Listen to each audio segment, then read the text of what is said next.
مرحبا بكم مرحبا بكم في مطبخكم صالحه. كي ندير لكم واحد الوصفه بالاحرى، هي يعني تحليه واحد انتاخت بالشوكولا واللوز بواحد الطريقه جد بسيطه رمضانيه عفوا. تحطوها في سهرات رمضان بحول الرحمن. واش نحتاج في هذه الوصفه؟ عندي 125 غرام تاع الزبده، يعني بالمقياس تاع المغرفه 3 مغارف كبار.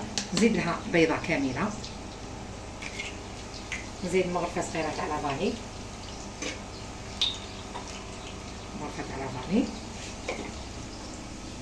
نزيد زوج مغارف كبار تاع كبار تاع سكر كلاص، ونخلط هذا الخليط حتى تولي لي اون كريم، يعني تولي لي لاباط تاعي طريه. بلا ما ننسى قرصه تاع الملح،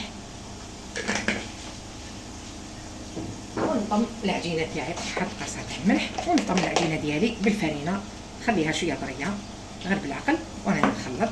ومن بعد ندير يدي باش نشوف القوام تاع العجينه كيفاش راهو. بعد ما طميت العجينه تاعي شوفوا كيفاش راهي طريه، نحطها في كيس بلاستيكي نخليها في الثلاجه تستراح، ونحضروا الكريمه اللي راح نحطها معها بحول الله. نحطها في الثلاجه ومن بعد نحضروا الكريمه مع بعضنا بحول الله. بعد ما حطيت العجينه استراحت لي كما قلت لكم، دوك نديروا الكريمه واش نسحق فيها. نحكم انا يعني نرحي كلش في الروبو ديالي. عندي هنايا كاس تاع لوز الشرب تاعو، انا درت جوز ولوز.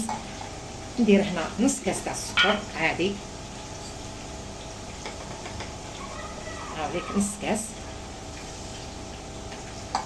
نزيد زوج حبات تاع البيض، حبه الاولى والحبه الثانيه، وندير مغرفه تاع لافاني، ونرحي كامل هذا الخليط.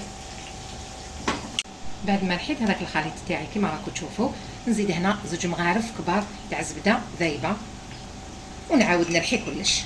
الخليط تاعي بعد ما رحيته شوفوا كيفاش جا، يعني ما شاء الله. العجينه تاعي استراحت لي، جبتها من الثلاجه. نحكم السنيوه تاعي تاع لاطاق، ولا تحبوا ديروا صغار كما حبيتوا. نحطها في السنيوه تاعي ونبدا يعني نديرها كامل على السنيوه ديالي حتى الاطراف. بعد ما سبنتها كامل في السنيوه نجي نثقبها ونفرغ هذاك الخليط من الفوق. وشعلت الفرن تاعي نحطها طيب واحد 20 25 30 دقيقه.